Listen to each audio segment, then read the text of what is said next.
Die grootste krag wat jy ooit sal ervaar, is die krag van God se liefde vir jou.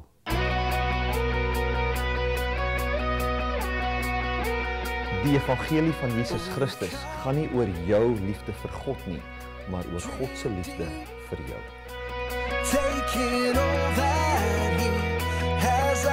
God is nie 'n sondebewuste God nie, maar 'n waardebewuste God. En jy is waardevol vir hom.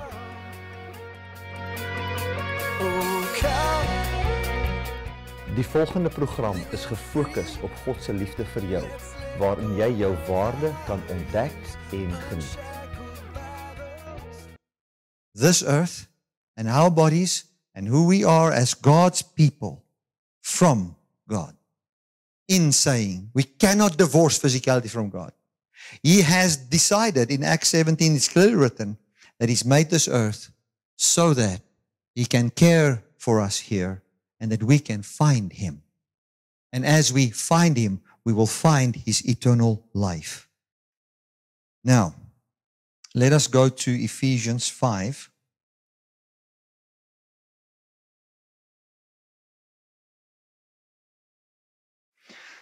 My sister said something she sent me a thing, and she gives science classes. So, she records everything. So she said, she sent this clip where there was a colored girl sitting in front of her. Now, let's say her name is Jane. She says, and she was explaining something, maybe in chemistry or whatever. And she said, I'm first going to say it in Afrikaans. She said, "Maar Jane, hoe kyk jy vir my? Asof ek nou die hele tyd nog vir jou gelieg het." Nou, dis mos nou julle nou vir my kyk vanmôre, lyk dit vir my. Sy sê toe, nee Tannie, dit kom maar op neer, dis maar hoe dit lyk as dit insink. So, I trust that is it. I don't know how to say it in English. I'm very sorry, my brother. I hope the look on your face is that one of you of understanding, or it's sinking in. Glory to God. Right. We go to Ephesians chapter 5. We talk about the beauty of marriage. Isn't it beautiful just to know that God wants to marry you and all of you? And that marriage means that He unites all of His life with you. That He found Himself a wife, which is us, and He's given us a land, which is this earth, and He marries us with that land, and He will bring His rule of life to our lives, where we've been made just from the dust of the earth, but we will not just be dust of the earth, but like Christ, when He was raised from the dead, He was bodily born from the Father. Where He was bodily born from Mary, His body now owes its birth, its life to the Father that brought Him forth from the grave. And that is what He tells us. Isn't it exciting to know that we are already walking on the earth where it will all take place? We're already walking there. And if you go and read 1 Corinthians 15, the last part there, it says, stay in what you are doing, for whatever you are doing your labor is not in vain. It means that this meeting is not in vain as pertaining to that. The love that you've shown, the smile that you've given is a pocket of heaven on earth. It is the inauguration. It is the beginning of what is eternal. Whatever love you have, whatever kindness you have, it is the beginning. Because of the resurrection of Christ, is the beginning of how you will be forever. Isn't that beautiful? In every hospital, in every instance where we've prayed for somebody and we've seen a healing, that healing is an image of God's absolute restoration. Every piece of knowledge that God gives a scientist or a medical doctor or miracle that takes place through the laying on of hands, in my view, what I see, according to the story that God is telling, is we are seeing healing. We are seeing God's hand in the earth, and we are seeing God beginning to fulfill what will be. We are already part of it. We are in the era of life. It has started. It has begun, and we are part of it. I spoke to Gerald yesterday. I said, imagine you building a cathedral, and you know, now this is not literally true, because the cathedral might be bombed, but let's say you build a cathedral, and that cathedral will stand into the kingdom and the full manifestation in the return of Christ. As you walk there, and maybe the walls are only this high, you are already walking in the place, and you're already part of what will be forever. You're already there. Start to think of it like that.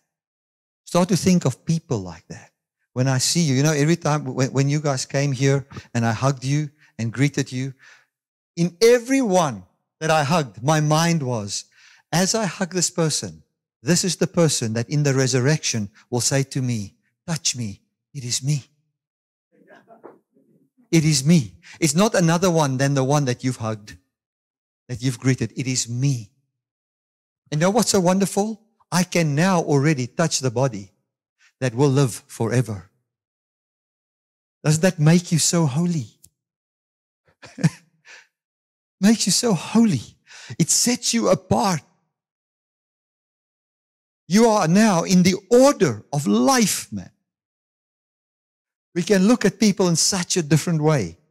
We can look at the earth in such a different way. God has given what we call in the church sacraments. One of them is baptism. Such a beautiful thing.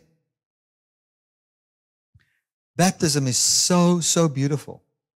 Because what does baptism say? We've died with Him and we are raised with Him. So what does God do?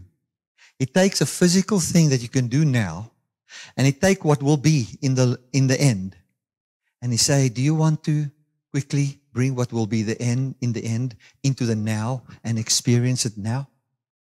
You can be baptized.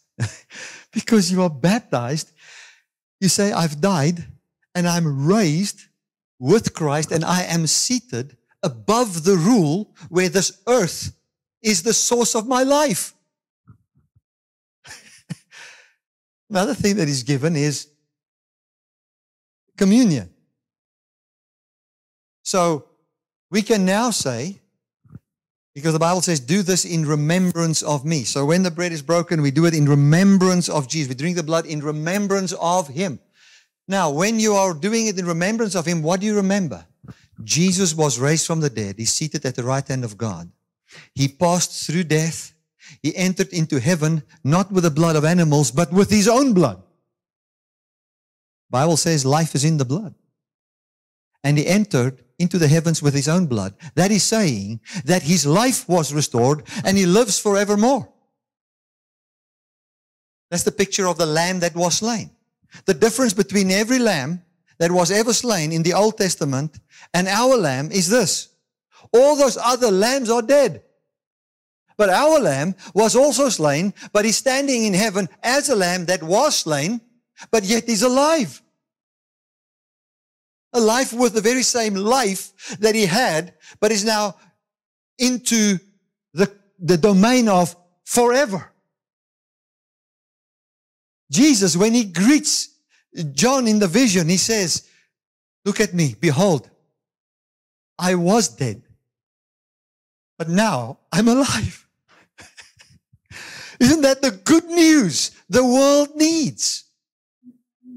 This is not what you call a watered down, psychological, streely gedachte kind of a thing. No. This is what you call steak on the plate, meeting people where the true trouble is, because people struggle with death. They struggle with what's going on this earth, and our God made some promises and He did some extraordinary things. So we find in communion, when we eat the bread and drink the blood, we are saying, I'm eating the body of the resurrected Christ.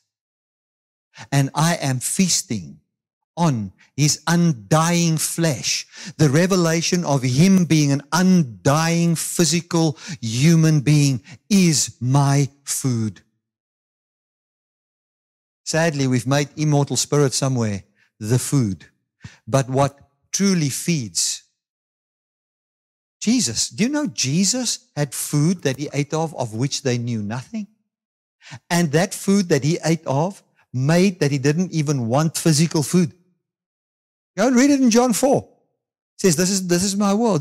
This is my food, to do the will of my Father. And what did he do? He revealed himself as the Messiah to a woman that was rejected by all the Jews, and he said to her that I am he. When she believed that he was the Messiah, that was eternal life that was flowing right there, and it sustained the physical body of Jesus. To the point that when they started to bring him food, he says, I'm not hungry, no, I don't want to eat. It was a sign. It's a sign. In the very same way, we find that when we partake of the communion, we are saying that what will be in the end, we can now eat of it. And as we eat it now, we find that end is now brought into the here, and we find that pocket of heaven. And also, another sacrament, and what is holy, is marriage. And these two people get married today. What they are saying is, I make myself as a husband and as a wife available to be an image of what I preached here. Husbands, listen to this. So beautiful.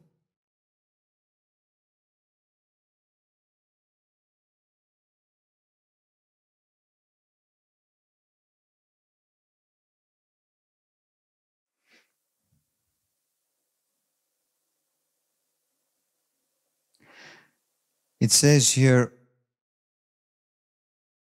it starts with the drinking of wine here. It says, and do not be drunk with wine, wherein is excess. You know that word excess there simply means where you're not safe. You're not safe. You can see God wants you to be safe. So he says, don't do things that don't put you at a place where you're safe. I want you to be safe. But be filled with the Spirit. When we talk about the Spirit, we're talking about the power that raised Christ from the dead. And the Bible even says that Jesus, the Lord, is the Spirit. So be filled with the fact that Jesus was raised from the dead and the power that comes from that. How do we do that? We're speaking to ourselves in psalms and hymns and spiritual songs and making melody in our hearts to the Lord. Giving thanks always for all things unto God the Father in the name of our Lord Jesus Christ. Submitting yourselves one to another in the fear of God. Wives, submit yourselves unto your own husbands as unto the Lord. I mean, Bridget, isn't this just so much easier and beautiful and holy to do that if you understand the message of saying, well, I say yes to Jesus as pertaining to salvation, receiving Jesus, but I also see that this salvation is not just about me, but about the cosmos marrying God, wherein He has cleansed me. As you sit here with your white dress, in dazzling white silk, radiant with holiness. That is what, and we say, I have been cleansed by Him. And when I marry Gerald and I say yes to him, I'm actually also standing on behalf of the earth saying, we say, yes, God. Isn't that beautiful? When you submit to Him, you can now do it from the revelation of this earth, the people submitting to the love that God has for us. So all of a sudden, submission is not just about doing this or doing that. There's so much, the story is being told. The story of life is being told. And you submit to Him in receiving love from Him, and you submit to her in saying, I now direct my whole life as what the Christ did, so that heaven can come to earth. So when you love her and when you say, I marry her, what are you saying? You are saying, I am an image of the marriage between heaven and earth. I am the one that sees that she is dressed in dazzling white silk, where your words evoke her beauty. Isn't it? And you humbly receive and say, I receive the love that comes from Him. And you are now, the beautiful thing about marriage is different to baptism. You get baptized once. Maybe sometimes people feel, I want to just be baptized 2 or 3 times. Communion we have once a month or once a week. But marriage is a living sacrament wherein we walk in the holiness, where we all the time say, we are married, it's about physicality. I want to just say this. You know, a great sex plays a big role in marriage. A very big role. Probeer getroud wees sonder seks. Try and be married without sex. It's difficult. I don't say it cannot be, and I don't say there are dimensions that is greater than that. But the union between 2 people's physical bodies plays a significant role. And that's why it is holy. It is set apart because of this story.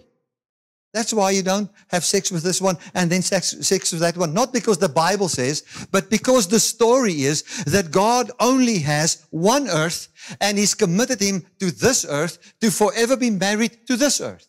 That's where it comes from. And if you want to say, I can be married to somebody, but I don't even care if she has a body. You can't. It is impossible. A husband will leave his mother and father and cleave to his wife, and the whole story is they will become one flesh. And that's the story that is told of God and the earth. Doesn't He say that Christ look at us, that we are flesh of His flesh and bone of His bone? We're talking about a unification of flesh between the resurrected Christ and humans, meaning we become one flesh with Him, and that is defined in the empty grave in Jesus that lives forever. Beautiful. And that is what this marriage is about. And Gerald and Bridget, you've got many years ahead of you wherein you can take these truths and you can study that. Amen. Please come and stand here in the front. You can stand there and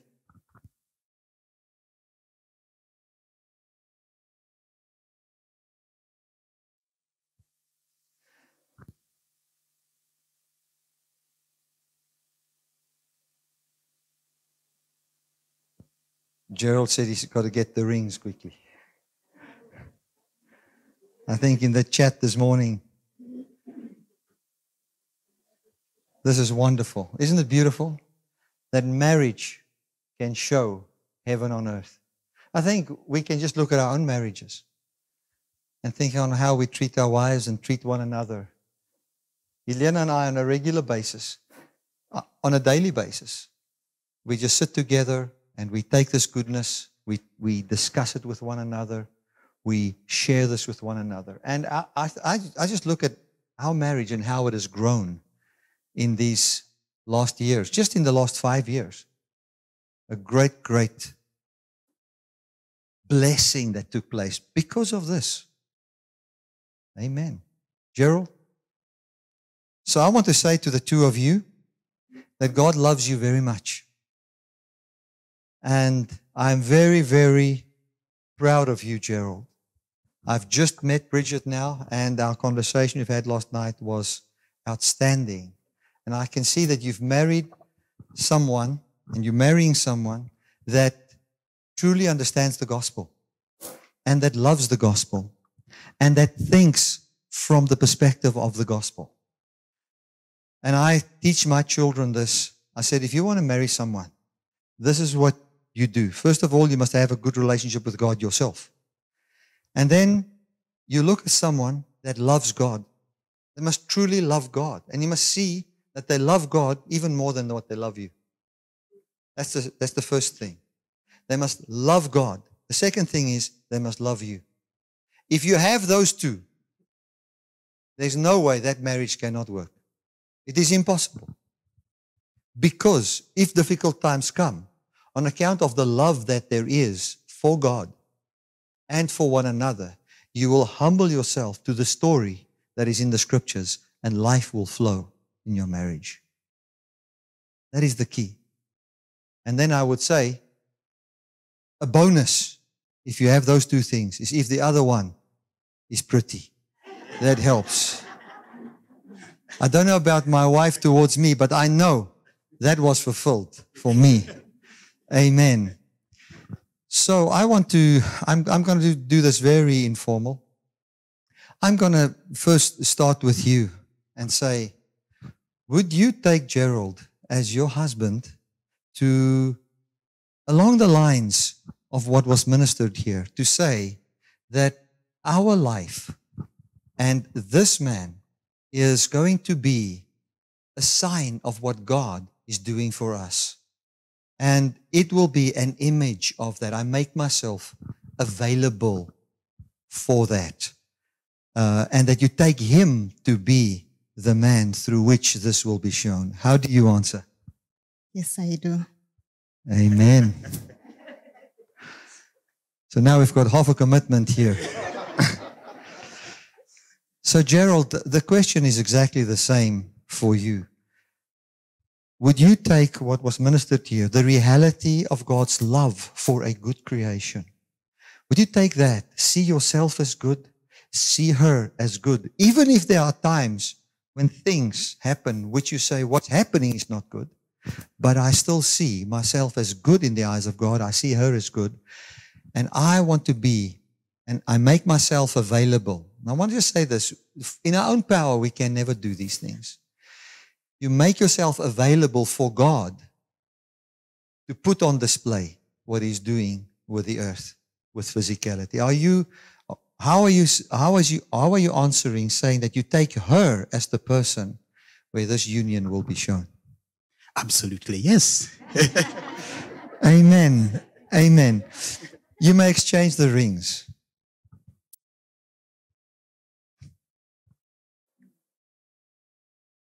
You can put the ring onto, I don't know how you do it in your culture, but yeah, you can put on the ring.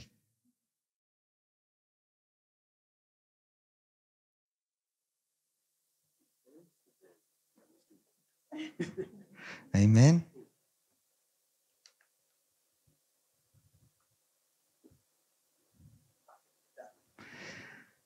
Okay, then you can kiss your beautiful bride. Yes. Amen. Isn't that absolutely beautiful? Let me just bless you. Father, I want to thank you that I can just bless these people. Such a wonderful couple.